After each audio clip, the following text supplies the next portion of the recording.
All right. So you guys might have remembered that a few days ago I did a podcast just like this. I did episode 43, I want to say, um, where I was talking about the market from a 30,000 foot view, right? So, in other words, we were looking at things, well, honestly, we were looking at things as a whole when it came to to Queens. We were looking at the Queens marketplace, and we were kind of looking at how things were looking. And I said that the numbers were skewed because you had a mixture when it came to talking about specific numbers, absorption rate, that sort of thing, and median price and all that stuff.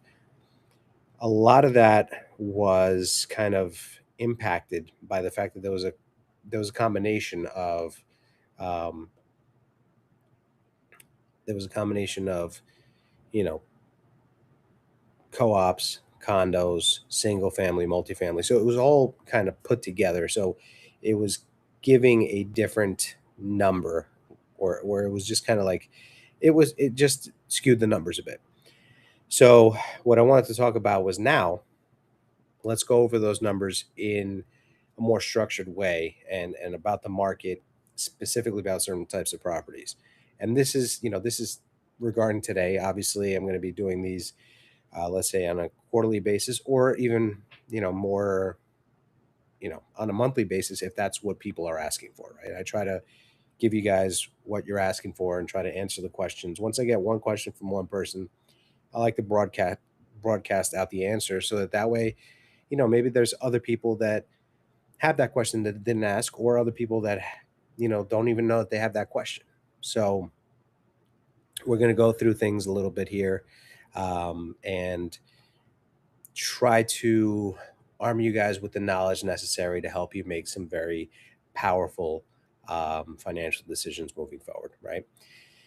So at the end of the day, right, what we're covering today in this episode is the truth about selling a house right now in three places. We're talking about Queens, we're talking about Brooklyn, and we're talking about Nassau County. Why those? It's been the most of the requests as far as that information here over the last 6 months for me personally, and those have been the areas that have been very there's been a lot of movement, a lot of activity, right? So they've been very active. So we're going to be talking about the truth about selling a home right now in the this is the single family and multifamily edition, right? This is again for Brooklyn, Queens, Nassau County. You guys want any other specific areas covered? You got it. All right.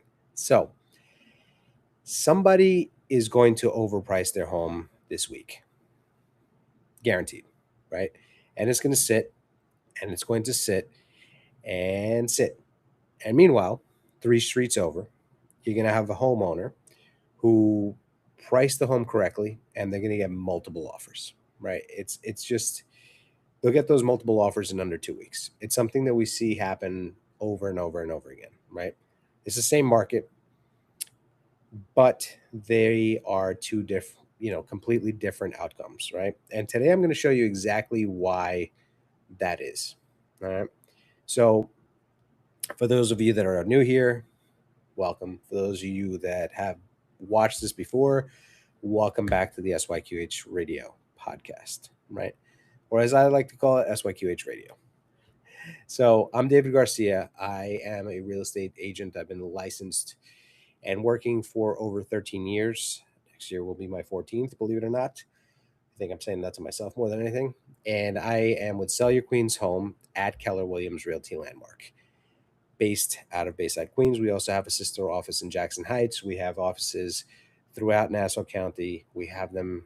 We have it located in the city. We have it. We have in the Bronx. We have in Brooklyn, and we have deeper out into Long Island. So we cover all of the bases, right? And again, today we're going to just be covering Brooklyn, Queens, and Nassau. And before I went live on here, I went live on Instagram, and I was talking about the fact that this is an episode for people that have a single or multifamily home that they're thinking about selling. And if you have a condo or co-op, don't worry, we'll have this version. We'll have a version of this episode for you if it's requested, right? But since this is an episode for the 1 to 2 family homeowners, It's also an episode for the 1 to 2 family or 1 to multifamily home sellers, because I mean buyers, because you'll understand what the marketplace is looking like. And from a seller or buyer perspective, you're going to see more of the options that are generally available, right? And again, we could go even on a deeper dive, but I'm going to go based on what's going on, everybody. I'm going to go even deeper based on the requests that I get. So I'm live on here. Again, if you guys are watching live on Instagram, I'm on YouTube. You can go to Sell Your Queen's Home. You can watch me on there, or Facebook. LinkedIn, we have off for today. But this is a live podcast recording. So hello. And so if you or someone you know, if you own or you're thinking about selling a single family, 2 family, 3 family, 4 family in Brooklyn, Queens, or Nassau County, this is the time where I would say just stop scrolling for a little bit, right? This will be recorded, so you don't have to worry about that. If you guys prefer to listen to stuff like this in the car, you can go to Spotify and type in SYQH Radio or Sell Your Queen's Home or David Garcia. Find my podcast. If you need the link, specific link, I will text it to you and you can listen to it then. So don't worry if you can't stick around. But if you can, stop scrolling. This one's for you. So every week, I'm talking to homeowners who ask me pretty much the same question, right? It's always whether it's at a party, at a networking event, on social media, off social media. People ask me, is it a good time to sell? Right. And there's generic, corny answers that people give. But honestly, the question is too simple for the answer that it deserves, right? Because it seems like a simple yes, no question, right? But the real question is, you know, good time to sell what? Where, priced how, right? So good time to sell what, where, priced how. Why do I say that? Because in different marketplaces, and again, this episode is for the single family and multifamily properties, right? So it's going to be a different answer for co-ops and condos. But the days on market, the pricing that sells these homes, the condition that these homes sell in, vary greatly when you're comparing it to co-ops and condos. It's just the way the market is structured in these different areas that I'm covering today, right? So that's the real question. Is it a good time to sell what, where, priced how, right? So we're not going to be going through fluff. We're actually going to be pulling actual numbers from Brooklyn, from Queens, from Nassau County. And I'm going to take them. And, I always say that it's hard. It's always been hard for me to create these episodes and create this content because some of this stuff is very dry and it could be boring. So I'm going to do my best to give you a little bit of valuetainment when it comes to this, right? So I'm going to translate it into something way more useful than just a headline, right? That's really my goal here at the end of the day. So I'm going to actually tell you what these market numbers mean for your next move. So let's get into it. Enough of the introductions, right? And hello to everybody joining me live here. So, all right. So the two numbers that matter most, right? Before we dive in even further, one thing that almost no one explains correctly is that there's two ways to read a market, right? There's multiple ways, but here are two of the key ways that we're going to be looking at the market today. We're going to be looking at it as year over year, which is in this case, this episode right now, we're actually recording it July 30th. So we're going to talk about this June versus last June, right? So it's year over year. And what that does is that it cancels out seasonality and it shows you real trend lines, right? And then we're also going to use more of the current market where we're going to talk about month over month changes. So in this case today, we're going to be talking about the differences, the changes between May and June, again, in Brooklyn, Queens, Nassau County, right? And so what does that do? Well, that's checking the pulse, right? It's a pulse check. What's happening right now this week in real time. So if you guys catch this episode, 6 to 7 weeks from now, the numbers are going to be different, but the messaging I hope you guys pull away from today is going to be something that's going to be key that you can use in your decision-making process, right?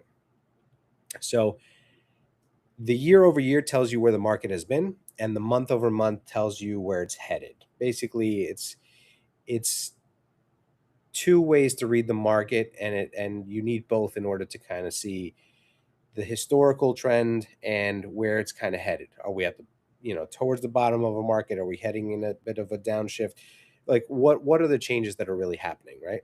So you need both to give you the full story, right? And anyone giving you just one is really only giving you half the picture. So let's go area by area. I can't even say neighborhood by neighborhood, right? So we're going to step into my hometown, Queens, right? So here's what the data shows, right? The inventory. We talk about it, we've been talking about it for a while. Right now, inventory, there are about 7 months worth of inventory um, currently. So that's if no other home came on the market today in Queens on the whole, you would be looking at 7 months that is going to take for that entire inventory to be sold, right? So that is basically flat compared to this time last year. Days on market, we're looking at 75 days on the market. So that's the day from the day that you put it on the market to the day that it goes under contract.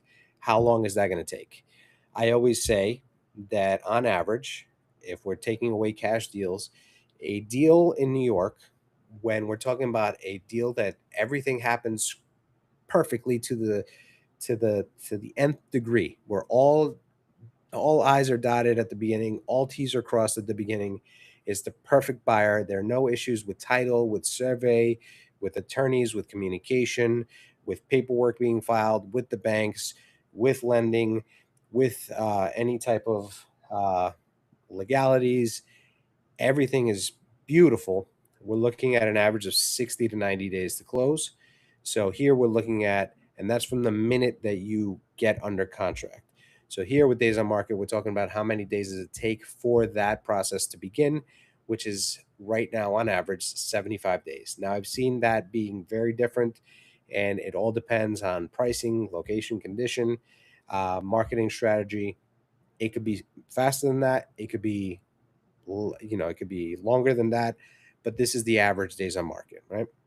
And those are critical when you're looking at how you're going to price something and what you can expect. So when we're analyzing your home for sale, we're comparing, comparable homes.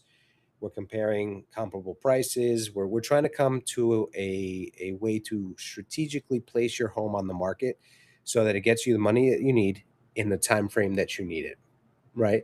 So this is part of the data that we analyze as real estate agents to see, okay, this is the price range that will achieve that time frame that you're looking at.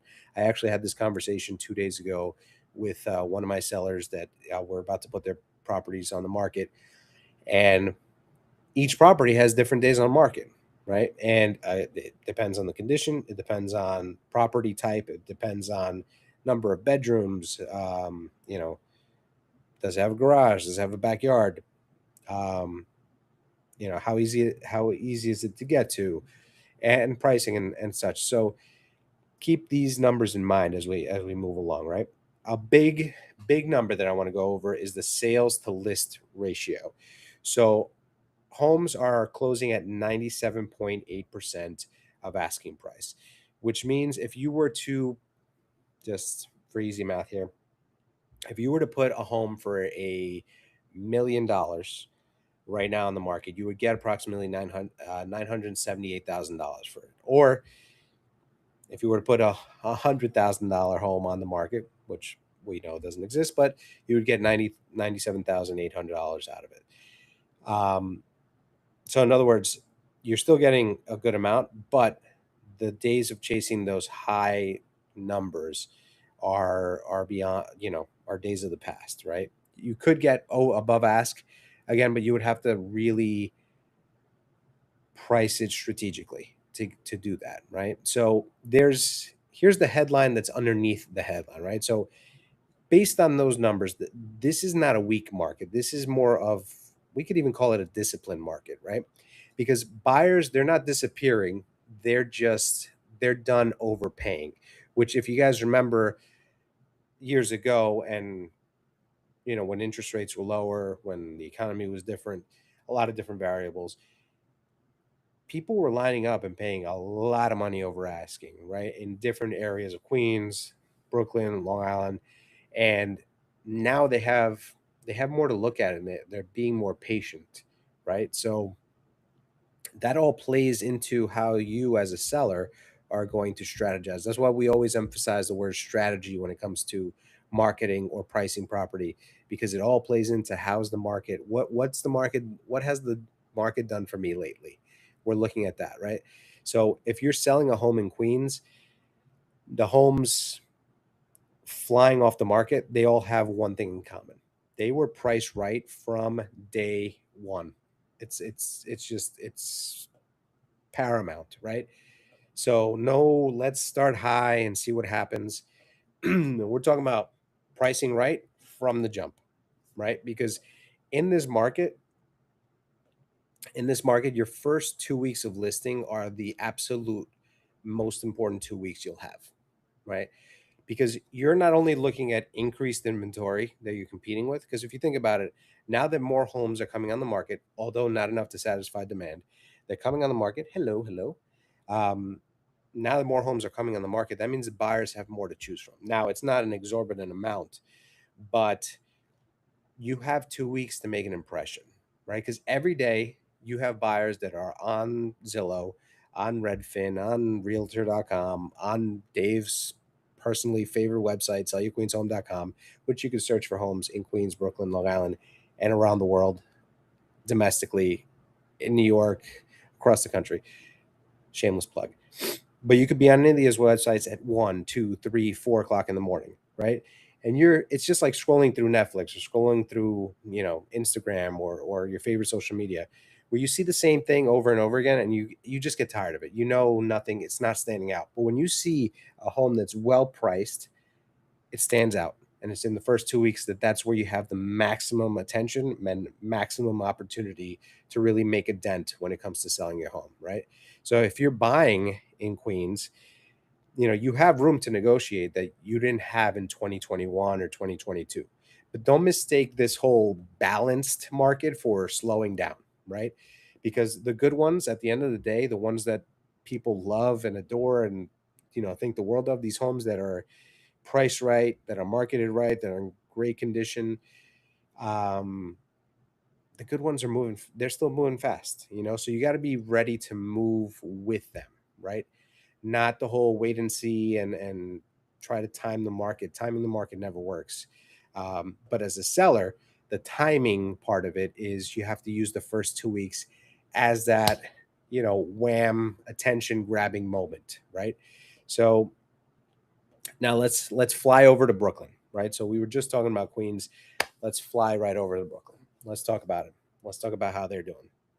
So here's where the story shifts. So we just talked about Queens, what's going on there. So in Queens, we were talking about, sorry, 1 second. All right. In Queens, we're talking about the days on market at 75 days, right? Average days on market. In Brooklyn, now we're out there and we're looking, and the days on market have stretched to 110 days. So that's a big difference, right? Again, that's not a matter of which market is stronger. It's a matter of how are these properties being priced, and how, what is the ease of getting into some of these homes, because you got to remember that plays a factor, especially when we start talking about multifamily homes. How are these tenants allowing people to see the property? Are we taking long? Are we dealing with legal issues? There's a lot of different things that play a role into it. And also during this time, there could be other variables that I'm not even talking about. But in Brooklyn, 110 days, Queens 75, right? Inventory is sitting at just under 10 months. So in Queens, we talked about the fact that it was 7. In Brooklyn, we're talking about just under 10. So 10 months of inventory. So again, just like I said before, that means that if you put no more homes, no more single family homes on the market in Brooklyn, it would take 10 months for all of the inventory that's currently on the market to be bought out. When we're talking about any number, a balanced market is 6 months worth of inventory. Below 6 months is a seller's market. Above 6 months is what they consider a buyer's market. Now, That's not 100% accurate because, again, within those boroughs, within those areas, there are subsections, there are neighborhoods that the numbers are completely night and day. But at least we were looking at everything from a 10,000-foot view, 30,000-foot view last episode. Now we're going into the boroughs and looking at the specific type of properties versus everything altogether, right? And I think this is the way I'll do it from now on.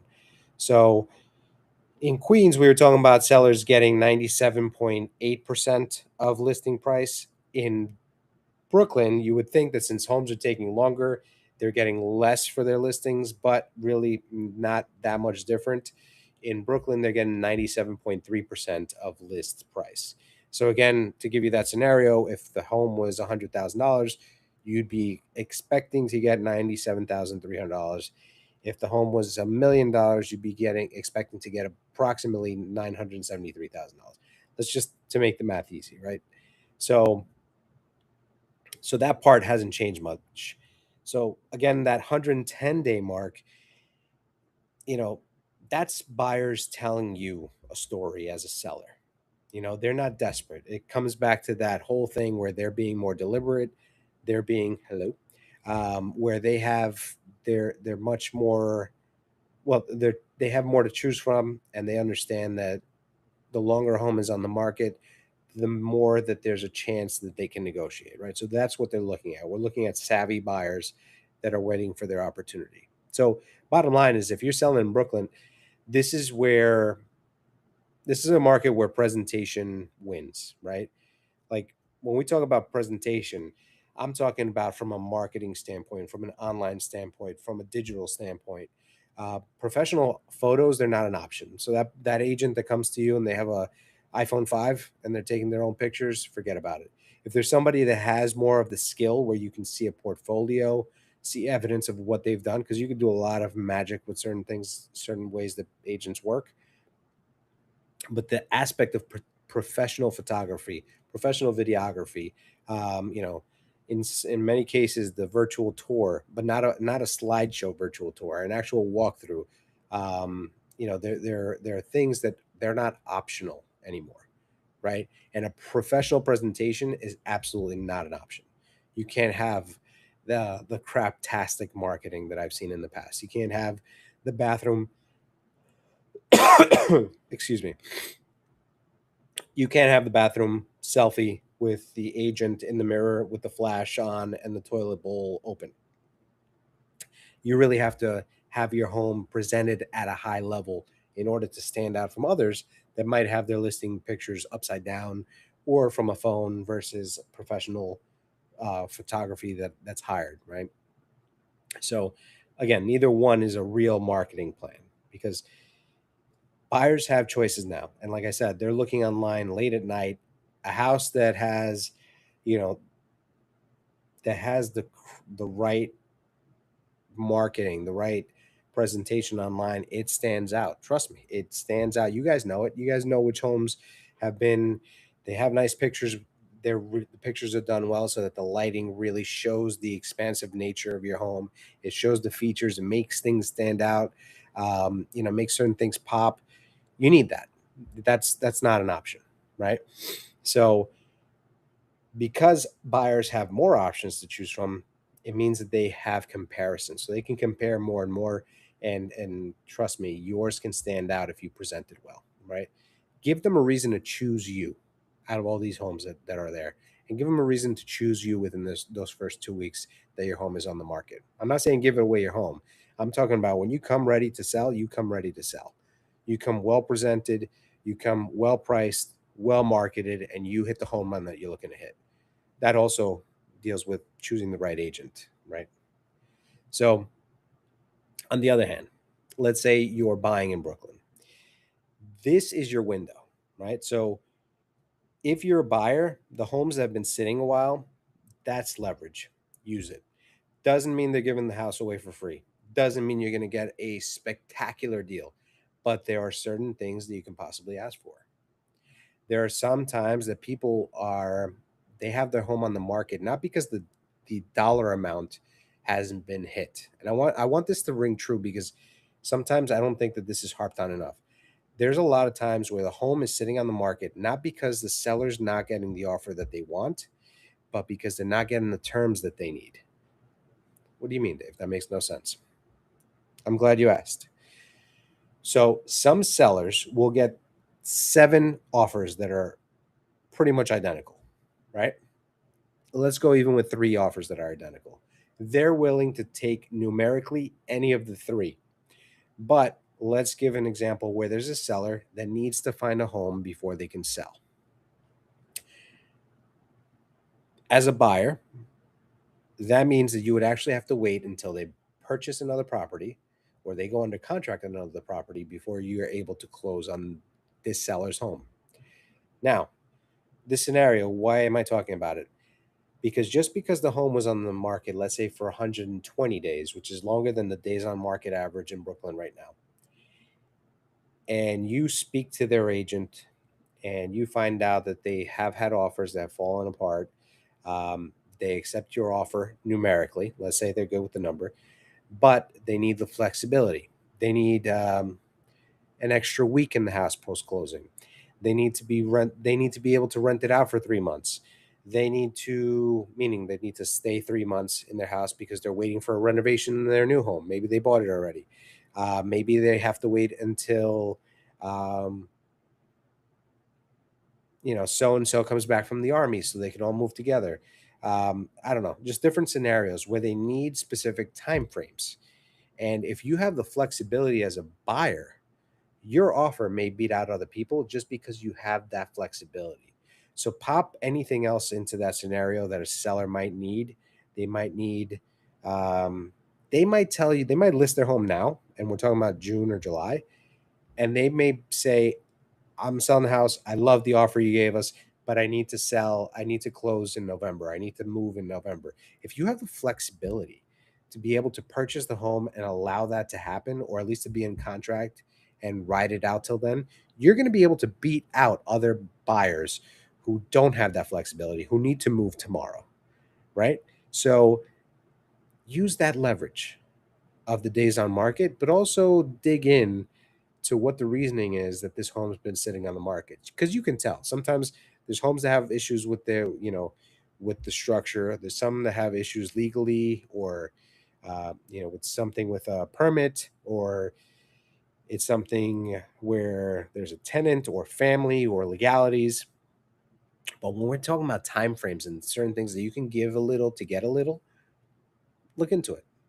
And for that, get represented by an agent that represents your best interest, who'll be able to guide you through this, right? And at the end of the day, the agents are trying to make a deal happen where their clients win, right? Where their clients get what they are looking for. So, as a buyer or a seller agent, and in my sense, as a seller's agent, as a listing agent or a buyer's agent, I'm looking on the seller side, I'm looking to see which buyer is going to fit into that scenario for my client, right?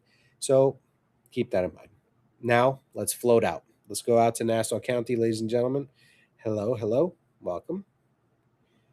So in Nassau County, single family homes, right? This market is on fire and on fuego. It's the inventory is razor thin. It has 3.3 months worth of inventory. So we've been talking about this number again, and I'm going to illustrate it one more time. That means that in Queens, there's 7 months of inventory, right? That means if no other homes went on the market today, it would take 7 months to sell that inventory. In Brooklyn, there are 10 months of inventory, which means if no one put another home on the market for sale right now, it would take 10 months for everything to sell. In Nassau County, there are 3.3 months, which means everything stops being listed today. Just as, remember, this is a measurement to give you an idea of what the market is, what kind of market it is. So the two of them, 7 and 10, Queens 7, Brooklyn 10. In Nassau County, 3.3 means that in just over 3 months, you would have every home that's currently on the market sold. Anything, a six months of inventory is a balanced market. Anything under it is a seller's market, right? So 6 is a balanced, under 6 is a seller's, above 6 is a buyer's market. So technically, you're looking at the fact that Brooklyn and Queens, based on these numbers, are buyer's markets on the whole, not individual neighborhoods. Remember, each neighborhood is different within those boroughs, within those counties. In Long Island, or in Nassau County, I should say, you have 3.3 months. So there's very little inventory and it flies off the shelf. That's what it means, right? So before we were looking at days on market of Queens being 75 days. We had Brooklyn that was at 110 days. And then now in Nassau County, again, hello, in Nassau County, we have 42 days on market. So again, homes are selling faster in Nassau County. There's less of them and they're flying off the shelves because of the demand. So, and yes, Nixon 5.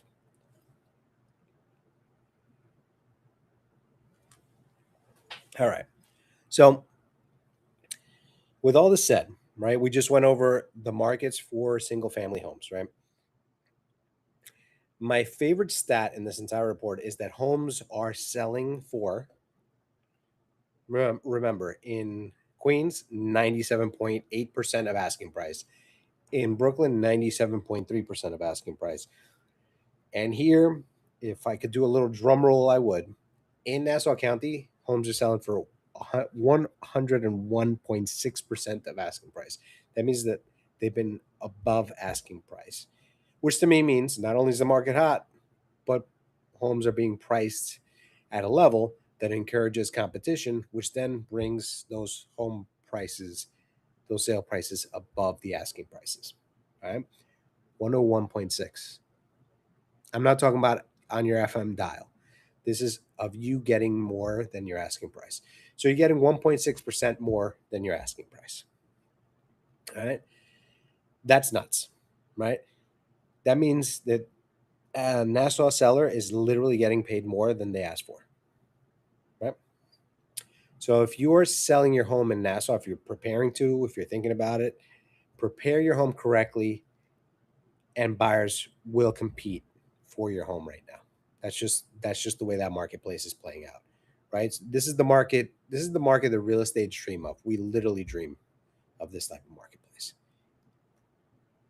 Let's go on the flip side of that. If you're a buyer looking in Nassau County for one family, you need to be prepared. You need to be pre-approved. You need to know your numbers before you walk in the door.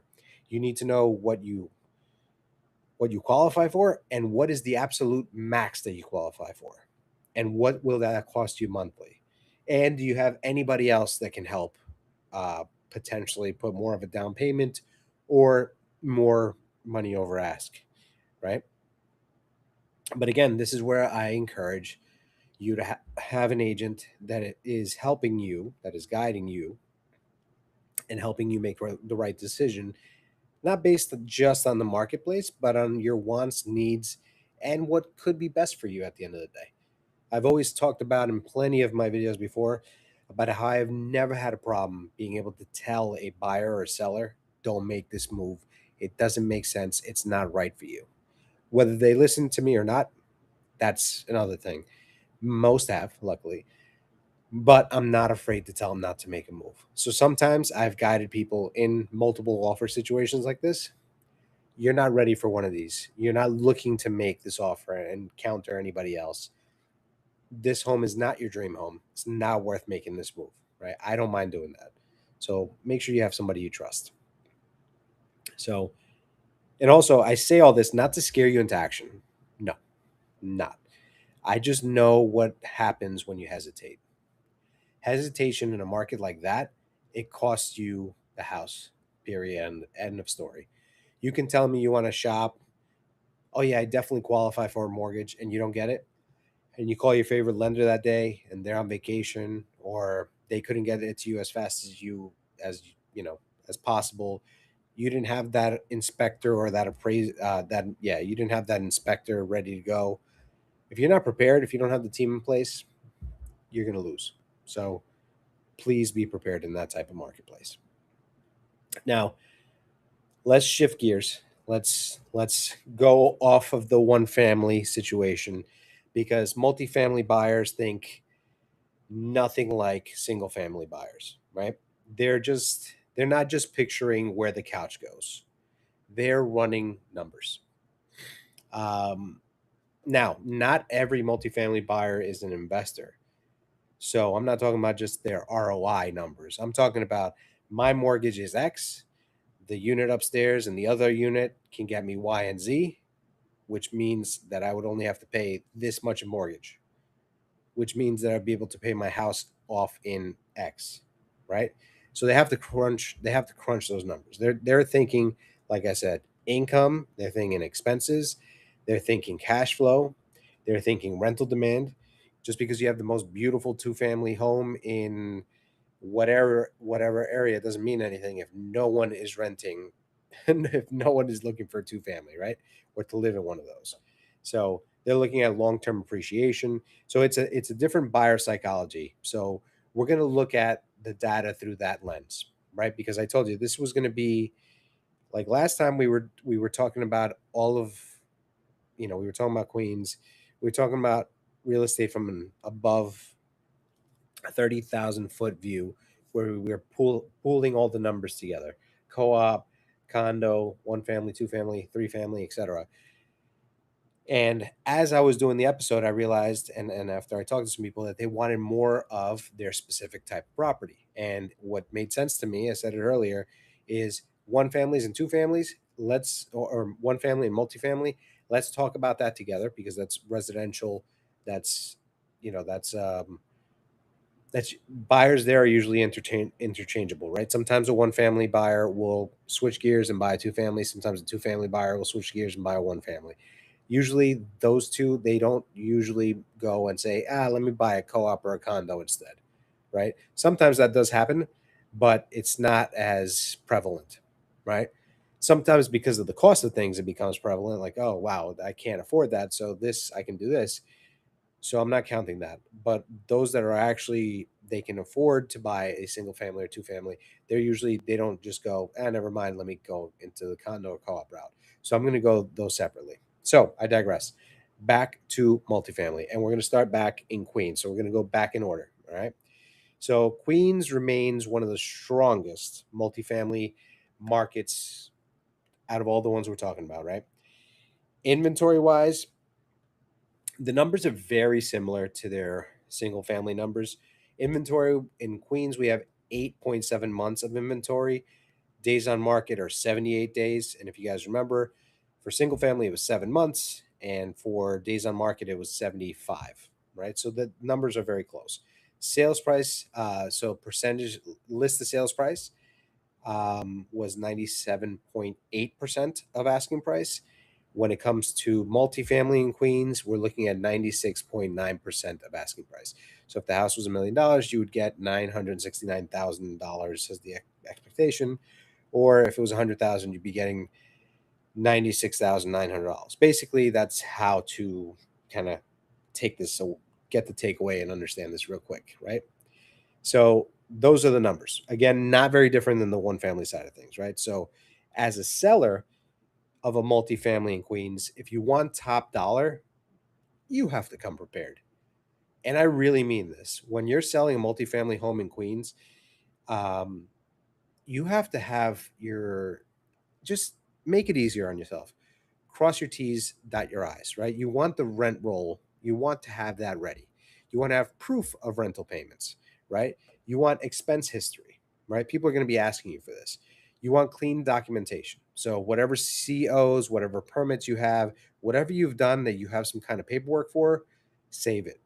If you have, uh, you know, let's say any kind of warranties for the roof stuff that you fixed, for the boiler stuff that you fixed, for the termite treatment that you did, even though you might not have termite damage, but you just did preventative care.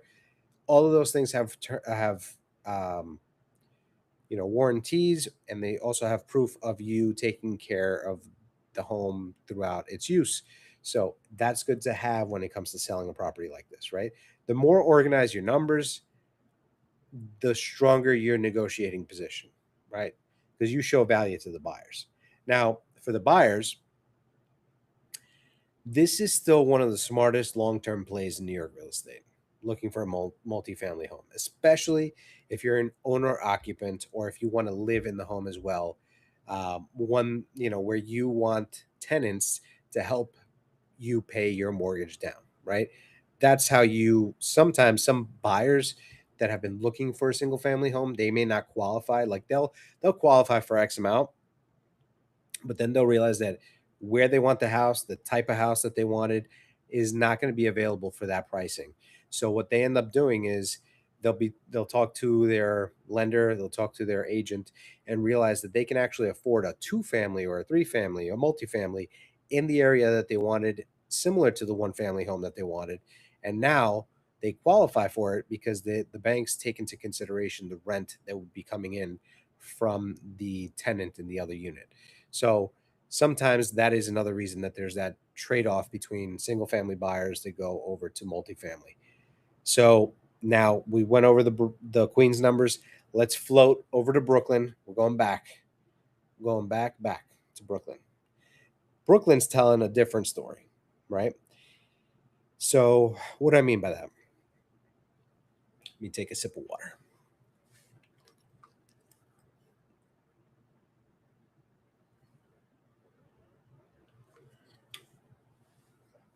All right.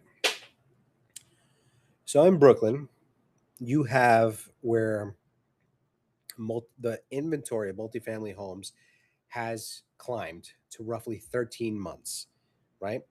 That means that it would take 13 months, like I've been saying before. It would take, if no other homes went on the market now, if we just stayed with what's currently on the market, it would take 13 months to sell all of it, right? So when I was talking again before, a buyer's market is 6 months of inventory, seller's market is under 6 months, and a buyer's market is above 6 months. So at the 13-month mark, we're looking at above six. So it is a very high buyer's market when it comes to that. So what does that mean? Well, let's look at the numbers further, right? Because I say buyer's market based on that, but then the rest of the numbers tell a different story, right? Days on market 110, that matches the days on market for the single family properties. And then sellers, they're getting 97.4% of asking price, right? It's just that it's taking longer to get there. Now, I haven't dug deep into these numbers, but I can, if I was a betting man, I would say that these numbers are, for example, the days on market are that long, and I expect multifamily homes to be longer because, like I said at the beginning, multifamily homes have more things that get complicated, right? Multifamily homes could be multi generational, which then at some point, right? Let's say it was grandma's house. At some point, that home gets transferred to the next person in line. Sometimes the paperwork on how to do that didn't get done well. So now people are having trouble finding that one document to be able to sell their home, and they have to take longer, right? It could be probate, it could be a bunch of different things.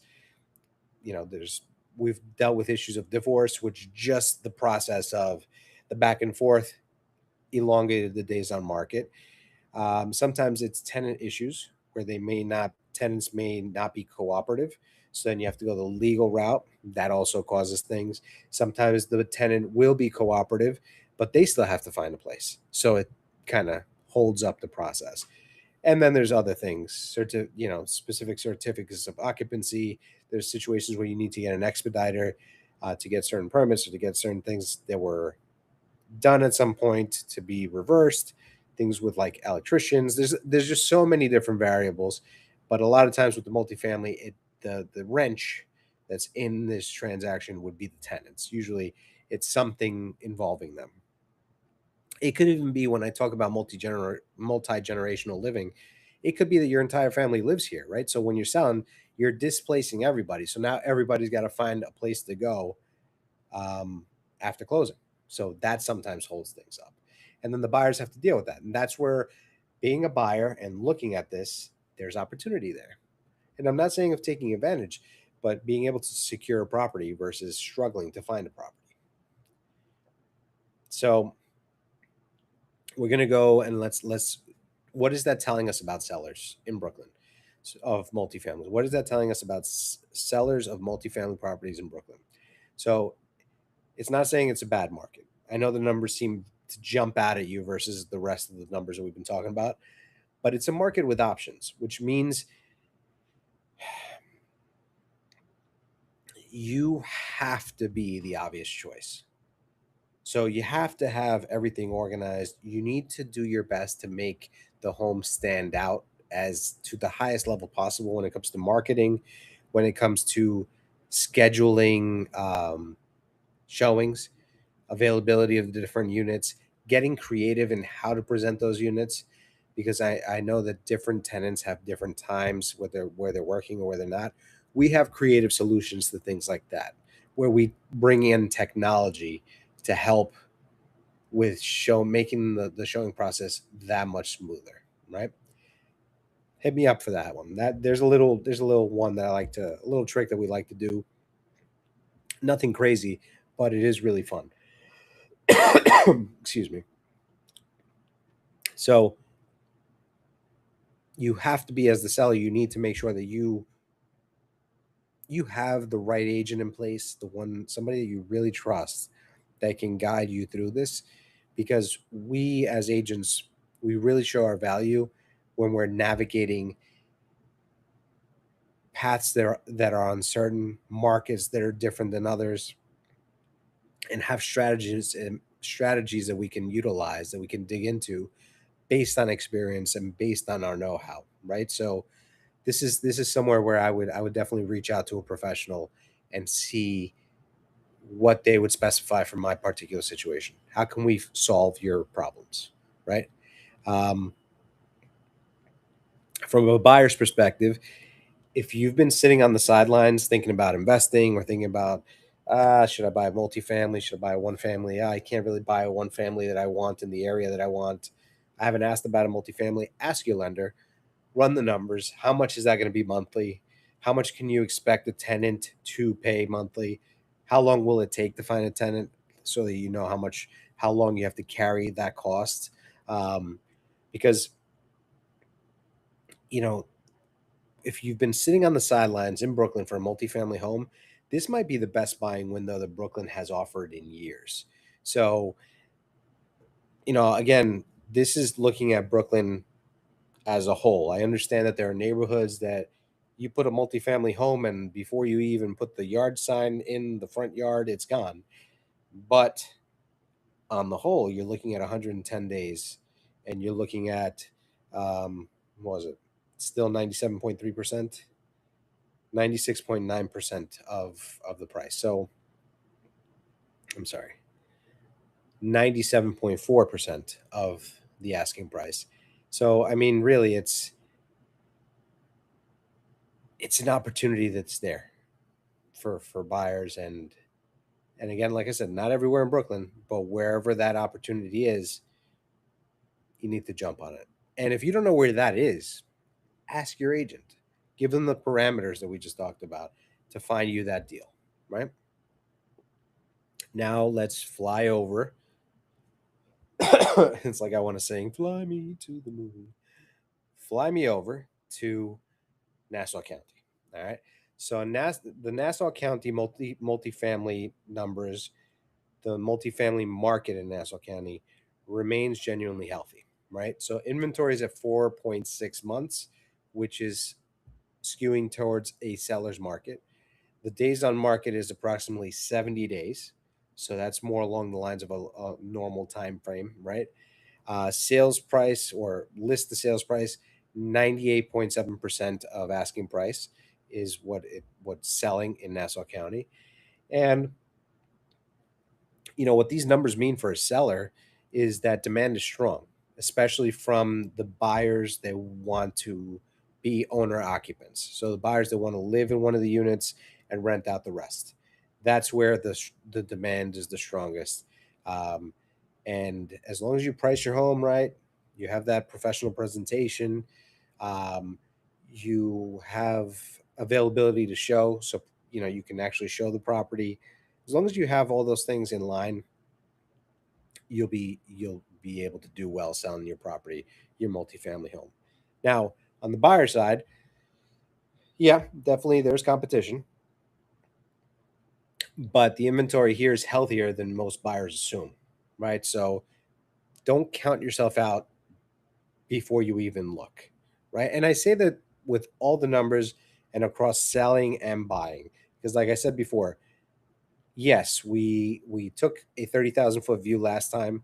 Now we're looking more in depth into each county, but even within those counties, there are opportunities in different towns. So sometimes you might want this town, but that opportunity is all dried up. What if you looked at the surrounding towns? What of your wants when you're looking for a home and needs can you live without? And then based on that, are you okay with moving to this area or sell, or buying in this area, right? So don't count yourself out before you even look. Hmm.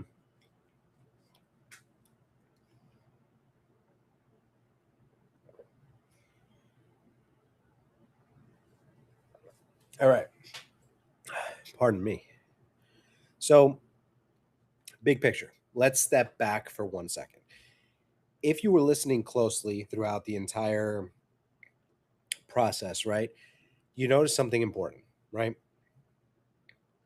Queens isn't behaving like Brooklyn. Brooklyn's not behaving like Nassau. No. Um, Single family homes or the single family home market's not behaving like the multifamily home market. And when you bring all of that together, the thing that I tell every client that I sit down with is that there's no such thing as the New York housing market. No matter how people try to fit that square peg in a round hole, right?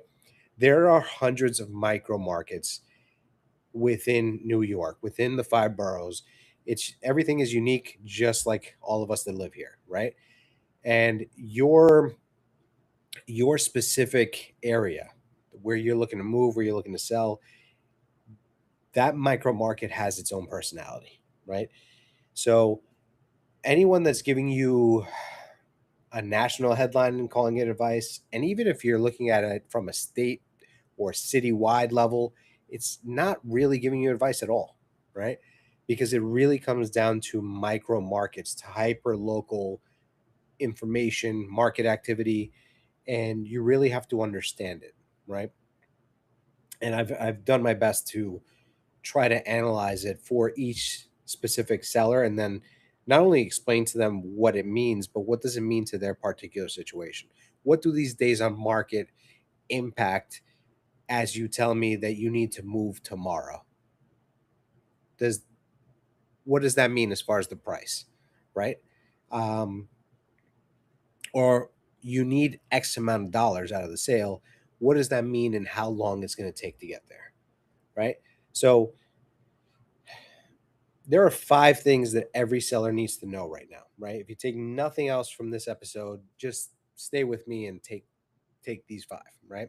So number one, know your hyper local market, not the national narrative.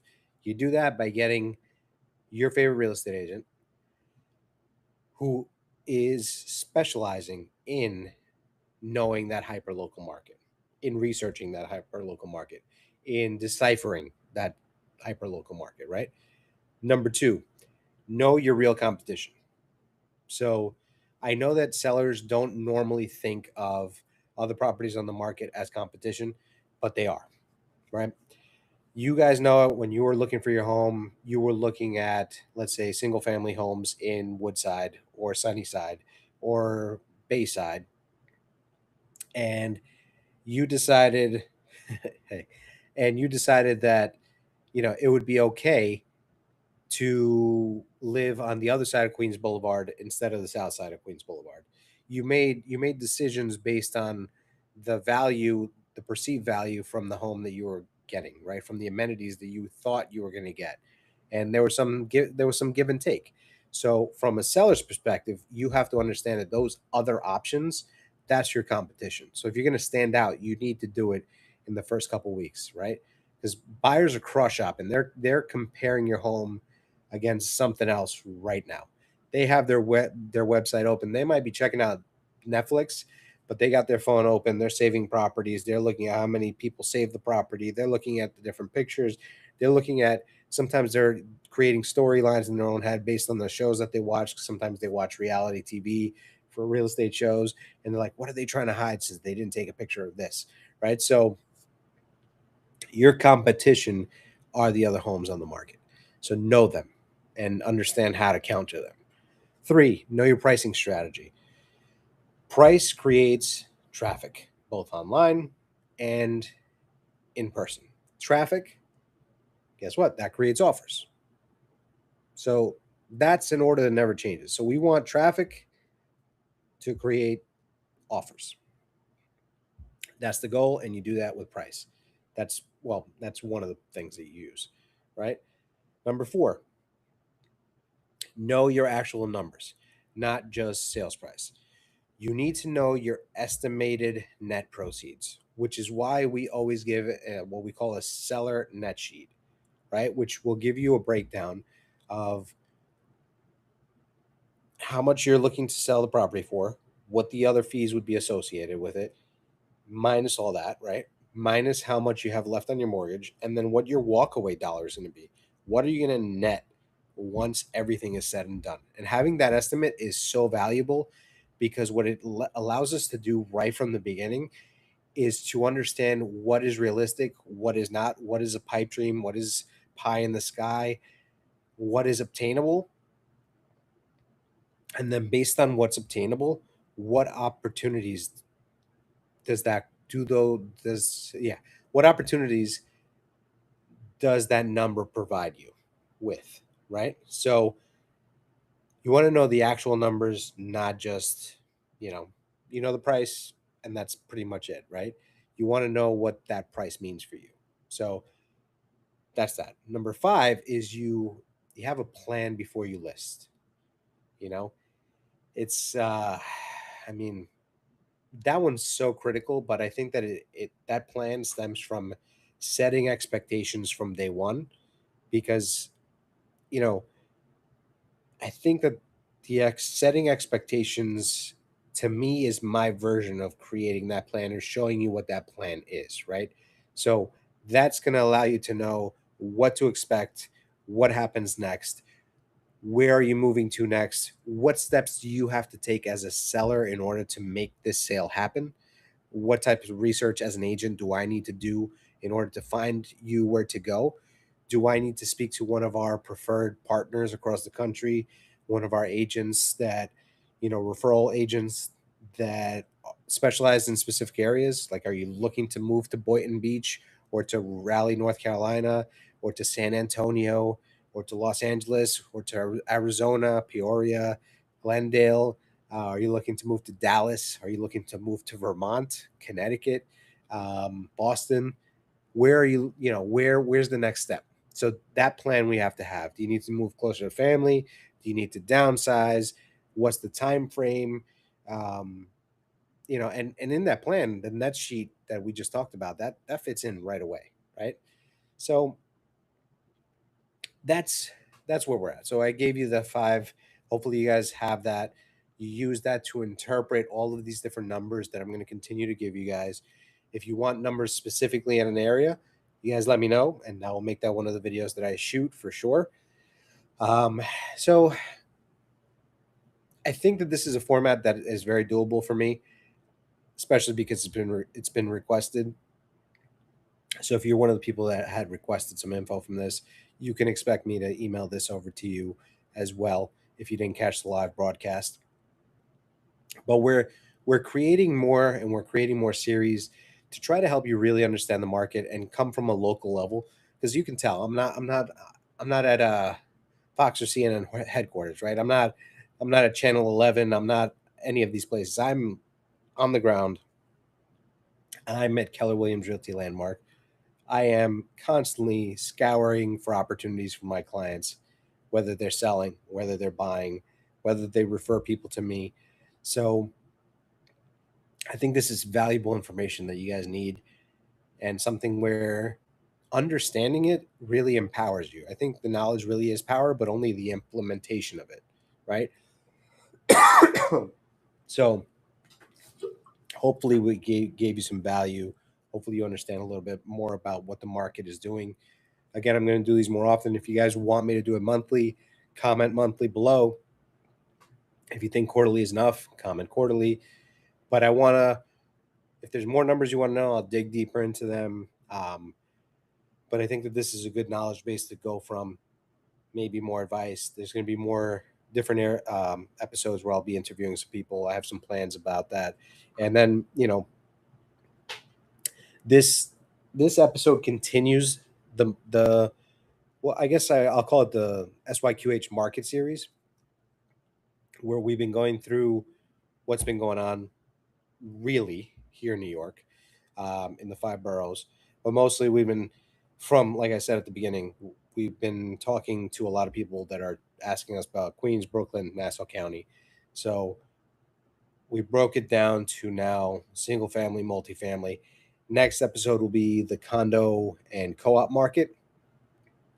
We're going to be talking about that, give you those numbers, how that's performing. And then we might even do a luxury market report, because we did have a few people that asked. So we'll look into that. Every single one of those markets that I just mentioned, they move differently. So I can tell you right now, the days on market for luxury, way more than the ones we just talked about, right? On the whole. But I might be surprised when I do the research for the next episode, right? So, excuse me. The reason that I'm bringing each one of these markets up and why I'm dissecting them and talking about them further is that each one of them, aside from behaving differently, each one requires a different strategy in order for you to win. And what I mean by you winning is you achieving the goal within that market, right? Whether you're selling or buying a multifamily property, a condo, a co-op, if you've been thinking about selling that luxury homes, let's go with the fact that they're single family homes that are worth over $1 million, right? Then you have some of the ultra luxury, some of the homes like in Beechhurst or Malba. You can go out to Glen Cove, different areas, Whitestone, Bayside Hills, Little Neck Hills. We can talk about those micro markets, which are even more of a micro market, and how those behave. You want to know those? Type hills below, or give me the exact area that you want me to talk about.